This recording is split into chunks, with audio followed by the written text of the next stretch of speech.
Hello friends, ଜୟ ଜଗନ୍ନାଥ, ଶୁଭ ସକାଳ। ଆପଣଙ୍କୁ ସ୍ୱାଗତ କରୁଛି ନିର ଓଡ଼ିଆ ଟିଭି କି। ଆସନ୍ତୁ ଆଜି ସକାଳରୁ ଆସିଥିବା କେତେଗୁଡ଼ିଏ ଗୁରୁତ୍ୱପୂର୍ଣ୍ଣ ଖବର ଉପରେ ନଜର ପକାଇ ନବା। ଭିଡ଼ିଓଟି ଭଲ ଲାଗିଲେ ସବସ୍କ୍ରାଇବ୍ କରି ପାଖରେ ଥିବା ଅଲ୍ ବେଲ୍ ଆଇକନକୁ ଦବାଇ ଦିଅନ୍ତୁ। ଏହିଭଳି ଗୁରୁତ୍ୱପୂର୍ଣ୍ଣ ଖବର ଆପଣଙ୍କ ପାଖକୁ ସର୍ବପ୍ରଥମେ ପହଞ୍ଚି ପାରିବ। ହଟିଲା ରେଡ୍ ଆଲର୍ଟ, 6 ତାରିଖରୁ ଏହିସବୁ ଅଞ୍ଚଳରେ ହେବ ପ୍ରବଳ ବର୍ଷା।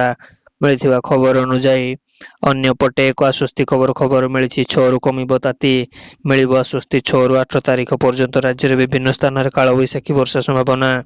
ଫଳରେ 3ରୁ 5 ଡିଗ୍ରୀ ପର୍ଯ୍ୟନ୍ତ ଖସିବ ତାପମାତ୍ରା। ସେହିପଟେ ରାଜ୍ୟରେ କାଳବୈଶାଖୀ ବର୍ଷା ପରେ ହଟିଛି ରେଡ୍ ଆଲର୍ଟ। ତାପମାତ୍ରା 1ରୁ 2 ଡିଗ୍ରୀ କମିଛି। ତେବେ 6 ତାରିଖ ଯାଇ ଗ୍ରୀଷ୍ମ ପ୍ରବାହ ଜାରି ରହିବ। କ୍ରମାଗତ ଭାବେ 17 ଦିନ ଧରି ରାଜ୍ୟରେ ଗ୍ରୀଷ୍ମ ପ୍ରବାହ ଜାରି ରହିଛି। 4 ତାରିଖ ଅର୍ଥାତ୍ ଆଜି ପରେ ଆଭ୍ୟନ୍ତରୀଣ ଓଡ଼ିଶାରେ ହିଟ୍ ୱେଦର ଅର୍ଥାତ୍ ଗ୍ରୀଷ୍ମ ପ୍ରବାହ ଅଛି। 6 ତାରିଖ ପରଠାରୁ ପାଗରେ ପରିବର୍ତ୍ତନ ହେବ। କିଛି ସ୍ଥାନରେ ପ୍ରବଳ ବର୍ଷା ସହ ଘଡ଼ଘଡ଼ି ଓ ପବନ ହେବାର ମଧ୍ୟ ସମ୍ଭାବନା ରହିଛି। ରେଡ୍ ଆଲର୍ଟ ହଟିଥିବା ବେଳେ 6ରୁ ବର୍ଷା ନେଇ ପୂର୍ବାନୁମାନ କରିଛି ଆଞ୍ଚଳିକ ପାଣିପାଗ କେନ୍ଦ୍ର। କାଳବୈଶାଖୀର ଅନେକ ସ୍ଥାନରେ ହେବାକୁ ଥିବା ବେଳେ ଅନ୍ୟ ସ୍ଥାନରେ ବିଜୁଳି ଘଡ଼ଘଡ଼ି ସହ ବର୍ଷା ହୋଇପାରେ। ଆସନ୍ତୁ ଜାଣିବା ପରବର୍ତ୍ତୀ ଅପଡେଟ୍ ବିଷୟରେ। ସାବଧାନ, ମାତିଛନ୍ତି ସାଇବର ଲୁଟେରା। ଅଜଣା ନମ୍ବରରୁ ଆସୁଛି ଧମକପୂର୍ଣ୍ଣ ଫୋନ୍ କଲ୍। ମିଳିଥିବା ଖବର ଅନୁଯାୟୀ ସେମାନେ ଏହିଭଳି କହି ଡରାଉଛନ୍ତି ଯେ ତୁମ ନାଁରେ ଡ୍ରଗ୍ସ ପାର୍ସଲ ଆସିଛି, ତେଣୁ ତୁମକୁ ଆରେଷ୍ଟ କରାଯାଉଛି। ଏବେ ତୁମେ ଆମ କଷ୍ଟଡିରେ ଅଛ, ଏମିତି କିଛି ଧମକପୂର୍ଣ୍ଣ କଲ୍ ଆସୁଛି ଅଜଣା ନମ୍ବରରୁ। ସାଧାରଣ ଲୋକଙ୍କୁ ଲୁଟିବା ଏବେ ସାଇବର ଠକ ଆପଣେଇଛି ନୂଆ ତରିକା। ସାବଧାନ ରୁହନ୍ତୁ, ମାତିଛନ୍ତି ସାଇବର ଲୁଟେରା। ଦିନକୁ ଦିନ ନୂଆ କୌଶଳରେ ଲୋକଙ୍କୁ ଲୁଟିବାରେ ବାଟ ବଢାଉଛନ୍ତି ସାଇବର ଠକ। ଏବେ ସେମାନଙ୍କୁ ଲୁଟିବାର ତରକା ବଦଳିଛି। ନିଜକୁ ପୋଲିସ, ସିବିଆଇ ଏବଂ ଇଡି ଅଧିକାରୀଙ୍କ ପରିଚୟ ଦେଇ ଲୋକମାନଙ୍କୁ ଭୟଭୀତ କରିବା ସହ ଲୁଟି ନେଉଛନ୍ତି ଲକ୍ଷ ଲକ୍ଷ ଟଙ୍କା। ଏହିଭଳି ମାମଲା ଆସିବା ପରେ ଏକ ଭିଡିଓ ଜାରି କରି ଲୋକଙ୍କୁ ସତର୍କ ରହିବା ପାଇଁ ପରାମର୍ଶ ଦେଇଛନ୍ତି ଭୁବନେଶ୍ୱର ଡିସିପି ପ୍ରତୀକ ସିଂ। ଆସନ୍ତୁ ଜାଣିବା ପରବର୍ତ୍ତୀ ଅପଡେଟ୍ ବିଷୟରେ। ଓଡ଼ିଶା ଆସୁଛନ୍ତି ମୋଦି, 5ରେ 3 ବଡ଼ ନେତାଙ୍କ ହାଇଭୋଲ୍ଟେଜ୍ ପ୍ରଚାର। ମିଳିଥିବା ଖବର ଅନୁଯାୟୀ ନିର୍ବାଚନ ପାଇଁ ରାଜ୍ୟ ରାଜନୀତି ସରଗରମ ଥିବା ବେଳେ ଜୋରଦାର ପ୍ରଚାର ପାଇଁ ଲାଗି ପଡ଼ିଛନ୍ତି 3 ଦଳ। ଅନ୍ୟପଟେ ଦଳର ହେଭିୱେଟ୍ ନେତା ବ୍ୟାକ୍ ଟୁ ବ୍ୟାକ୍ ଓଡ଼ିଶା ଆସୁଛନ୍ତି। ଏହାରି ଭିତରେ ଓଡ଼ିଶା ଗସ୍ତ ଆସୁଛନ୍ତି ପ୍ରଧାନମନ୍ତ୍ରୀ ନରେନ୍ଦ୍ର ମୋଦି। ଏନେଇ ଭୁବନେଶ୍ୱର ଏମ୍ପି ଅପରାଜିତା ଷଡ଼ଙ୍ଗୀ ସୂଚନା ଦେଇଛନ୍ତି। ସେ ତାଙ୍କ ସୋସିଆଲ ମିଡିଆରେ ସୂଚନା ଦେଇ କହିଛନ୍ତି ଯେ ଆସନ୍ତା 5 ତାରିଖ ରାତି 7ଟା ସମୟରେ ଭୁବନେଶ୍ୱର ପହଞ୍ଚିବେ ପ୍ରଧାନମନ୍ତ୍ରୀ ନରେନ୍ଦ୍ର ମୋଦି। କେବଳ ମୋଦି ନୁହନ୍ତି, ଶନିବାର ଦିନ ଓଡ଼ିଶା ଆସିବେ ବୈଦେଶିକ ମନ୍ତ୍ରୀ ଏସ୍ ଜୟଶଙ୍କର। ବୈଦେଶିକ ମନ୍ତ୍ରୀ 4 ଓ 5 ଦୁଇ ଦିନ ଓଡ଼ିଶା ଆସିବେ। ଭୁବନେଶ୍ୱର, କଟକ ଏବଂ ସମ୍ବଲପୁର ଏକ କାର୍ଯ୍ୟକ୍ରମ ଯୋଗ ଦେବେ। ସେହିପରି ତାଙ୍କ ପଛକୁ 5ରେ ଭାଜପା ଅଧ୍ୟକ୍ଷ ଜେପି ନଡ୍ଡା ଓଡ଼ିଶା ଆସିବେ। ଏହି ସମୟରେ ସେ ଭୁବନେଶ୍ୱର ପ୍ରମୁଖ ନେତାଙ୍କ ସହ ଆଲୋଚନା କରିବେ। କଟକରେ ମଧ୍ୟ ନଡ୍ଡାଙ୍କ କାର୍ଯ୍ୟକ୍ରମରେ ରହିବେ ଭାଜପା ରାଜ୍ୟ ସଭାପତି ଗୋଲକ ମହାପାତ୍ର କହିଛନ୍ତି। ଜାଣିନେବା ପରବର୍ତ୍ତୀ ଅପଡେଟ୍ ବିଷୟରେ। ସୋସିଆଲ ମିଡିଆରେ ଆପତ୍ତିଜନକ ପୋଷ୍ଟ କରୁଥିଲେ ସାବଧାନ, ହେବ କାର୍ଯ୍ୟାନୁଷ୍ଠାନ।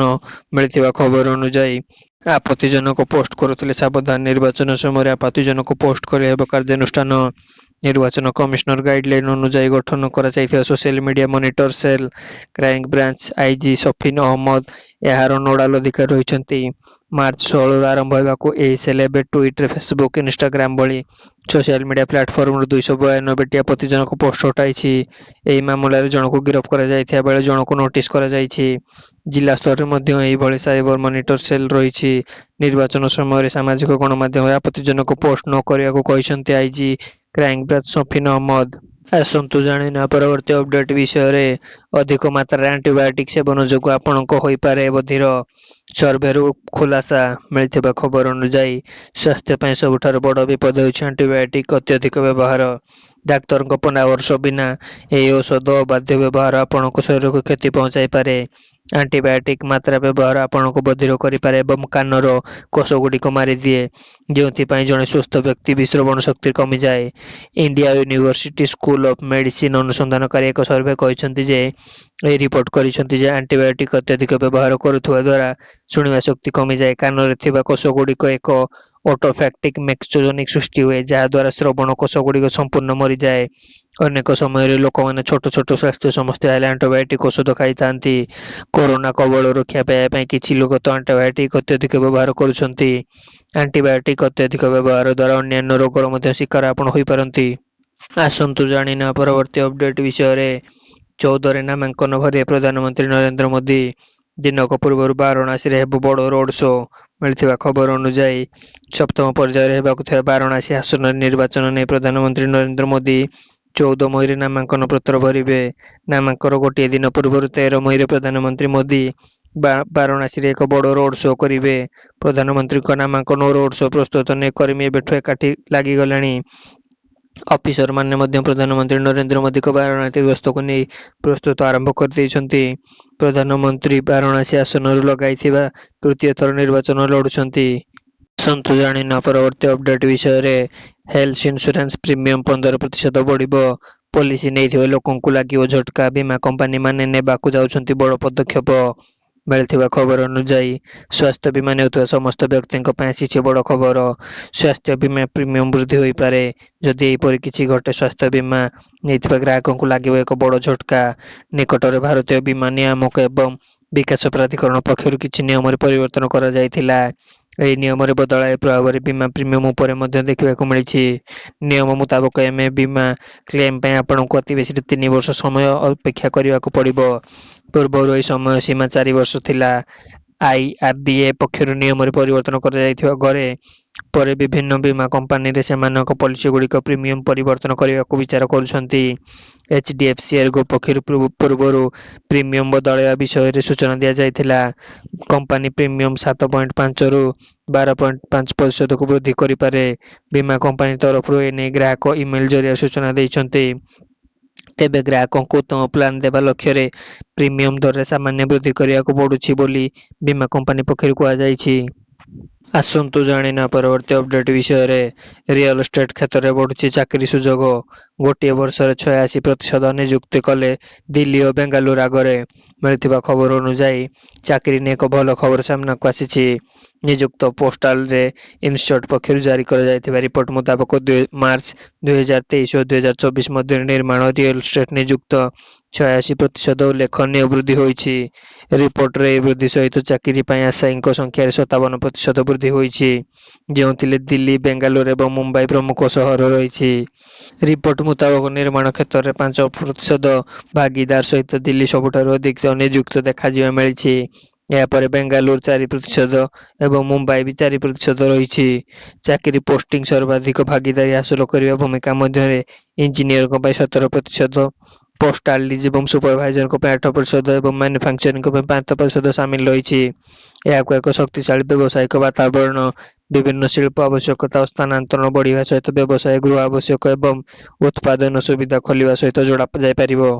ଆସନ୍ତୁ ଜାଣିବା ପରବର୍ତ୍ତୀ ଅପଡେଟ୍ ବିଷୟରେ। ସ୍ୱାଧୀନ ଭାବେ ନିର୍ବାଚନ ଲଢ଼ିବେ ସୌମ୍ୟ। ମିଳିଥିବା ଖବର ଅନୁଯାୟୀ ସବୁ କଳ୍ପନାର ଅବସାନ ଘଟିଛି। ବରିଷ୍ଠ ନେତା ତଥା ଖଣ୍ଡପଡ଼ା ବିଧାୟକ ସୌମ୍ୟ ରଞ୍ଜନ ପଟ୍ଟନାୟକ ଏବେ ସ୍ୱାଧୀନ ଭାବେ ନିର୍ବାଚନ ଲଢ଼ିବାକୁ ମନସ୍ଥିର କରିଛନ୍ତି। ଏଥିପାଇଁ ସମସ୍ତ ପ୍ରସ୍ତୁତି ମଧ୍ୟ ଶେଷ ହୋଇଛି। କେନ୍ଦୁଝର ଜିଲ୍ଲା ଘସିପୁର ନିର୍ବାଚନ ମଣ୍ଡଳୀରୁ ସୌମ୍ୟ ସ୍ୱାଧୀନ ଭାବେ ଲଢ଼ିବେ ବୋଲି ତାଙ୍କର ନିକଟତମ ମହଲରୁ ଜଣାପଡ଼ିଛି। ଗତ କିଛି ଦିନ ହେଲା ସୌମ୍ୟ ନେଇ ରାଜନୈତିକ ମହଲରେ ବେଶ୍ ଚର୍ଚ୍ଚା ହୋଇଥିଲା। ସେ ବିଜେଡିରେ ଫେରିବା ନେଇ ମଧ୍ୟ କଳ୍ପନା ପ୍ରକାଶ ପାଇଥିଲା। ହେଲେ ସେ ଅପମାନକୁ ଭୁଲି ନ ପାରି ସୌମ୍ୟ ବିଜେଡିକୁ ନ ଫେରିବାକୁ ନିଷ୍ପତ୍ତି ନେଇଥିଲେ। ପରେ ବିଜେପିରେ ସାମିଲ ହୋଇବାର ଚର୍ଚ୍ଚା ହୋଇଥିଲା। ଏନେଇ ବିଜେପି ସହ ତାଙ୍କର ଆଲୋଚନା ଶେଷ ହୋଇଥିଲା। ମାତ୍ର ଶେଷ ମୁହୂର୍ତ୍ତରେ ତାଙ୍କ ଅଙ୍କ ଛିଡ଼ି ନଥିଲା। ତେଣୁ ସେ ବିଜେପିକୁ ମଧ୍ୟ ଯାଇ ନଥିଲେ। ପ୍ରାର୍ଥୀପତ୍ର ଦାଖଲ ଶେଷ ହେବାକୁ ଆଉ ମାତ୍ର କିଛି ଦିନ ଥିବା ବେଳେ ସେ ସ୍ୱାଧୀନ ଭାବେ ଲଢ଼ିବାକୁ ନିଷ୍ପତ୍ତି ନେଇଛନ୍ତି। ଏପରିକି ଏନେଇ ସେ 6ଟି ସେଟ୍ ପ୍ରାର୍ଥୀପତ୍ର ମଧ୍ୟ ପ୍ରସ୍ତୁତ ରଖିଛନ୍ତି। ପରବର୍ତ୍ତୀ ଅପଡେଟ୍ ବିଷୟରେ। ମହାନଦୀରେ ଡିନାମାଇଟ୍ ବିସ୍ଫୋରଣ, ସାଧାରଣ ଜୀବନଯାପନ ଅସ୍ତବ୍ୟସ୍ତ। ନିରାପଦ ରାସ୍ତାରେ ପ୍ରଶାସନ। ମିଳିଥିବା ଖବର ଅନୁଯାୟୀ ବୌଦ୍ଧ ଜିଲ୍ଲା ହରଭଙ୍ଗା ବ୍ଲକ ଦେଇ ମହାନଦୀ ପ୍ରବାହିତ ହେଉଛି। ବ୍ଲକରେ ମହାନଦୀ କୂଳେ କୂଳେ କାଳେଶ୍ୱର ଠାରୁ ମାରଡ଼ା ପର୍ଯ୍ୟନ୍ତ ମତ୍ସ୍ୟଜୀବୀ ବାସ କରୁଛନ୍ତି। ନଦୀ ଗର୍ଭରେ ବେଆଇନ ଡିନାମାଇଟ୍ ବିସ୍ଫୋରଣ ସକାଶେ ସାଧାରଣ ଜନଜୀବନ ଅସ୍ତବ୍ୟସ୍ତ ହେବା ସହ ଜଳପ୍ରାଣୀ ଓ ବିଭିନ୍ନ ପ୍ରଜାତିର ମାଛ ବଂଶ ମଧ୍ୟ ଲୋପ ପାଉଛନ୍ତି ଏବଂ ମତ୍ସ୍ୟଜୀବୀ ପ୍ରବାହିତ ହେଉଛନ୍ତି। ମହାନଦୀର ଗୋଟିଏ ପାର୍ଶ୍ୱରେ ବୌଦ୍ଧ ଜିଲ୍ଲା ଓ ଅନ୍ୟ ପାର୍ଶ୍ୱରେ ଅନୁଗୁଳ ଜିଲ୍ଲା ରହିଥିବା ବେଳେ ବୌଦ୍ଧ ଜିଲ୍ଲାର ହରଭଙ୍ଗା ବ୍ଲକ ଏବଂ ଅନୁଗୁଳ ଜିଲ୍ଲାର ଆଠମଲ୍ଲିକ ବ୍ଲକରେ ନଦୀକୂଳିଆ ଅଞ୍ଚଳରେ ବେଆଇନ ବିସ୍ଫୋରକ ବିକ୍ରି କରୁଥିବା ନଦୀ ଗର୍ଭରେ ବିସ୍ଫୋରକ ବୃଦ୍ଧି ପାଉଥିବା ଅଭିଯୋଗ ଆସିଛି। ବିସ୍ଫୋରକ ବିଷାକ୍ତ କୀଟନାଶକ ଔଷଧ ଦ୍ୱାରା ବ୍ୟବହାର କରି ମାଛ ମରାଯାଉଥିବାରୁ ମହାନଦୀରୁ ଜଳ ବିଷାକ୍ତ ହେବା ସହିତ ବିଭିନ୍ନ ପ୍ରଜାତିର ମତ୍ସ୍ୟ ବଂଶ ଲୋପ ପାଉଛନ୍ତି। ପରିବେଶ ଉପରେ ପ୍ରଭାବ ପଡ଼ୁଥିବାରୁ ପ୍ରଭାବିତ ହେଉଛନ୍ତି ପରିବେଶ ମତଦାନୀ। ପ୍ରତିବର୍ଷ ଶୀତ ଋତୁଠାରୁ ବର୍ଷା ଋତୁ ପର୍ଯ୍ୟନ୍ତ ପ୍ରତିଦିନ ଶହ ଶହ ଡିନାମାଇଟ୍ ପୋଧକ ଭାବେ ବିସ୍ଫୋରକ ହେଉଥିବା ମଧ୍ୟ ପ୍ରଶାସନ ଦୃଷ୍ଟି ପଡୁଛି କି ରୋକିବା ପାଇଁ ପଦକ୍ଷେପ ନେଉନଥିବାରୁ ଜନସନ ଅସନ୍ତୁଷ୍ଟ ଅଛନ୍ତି।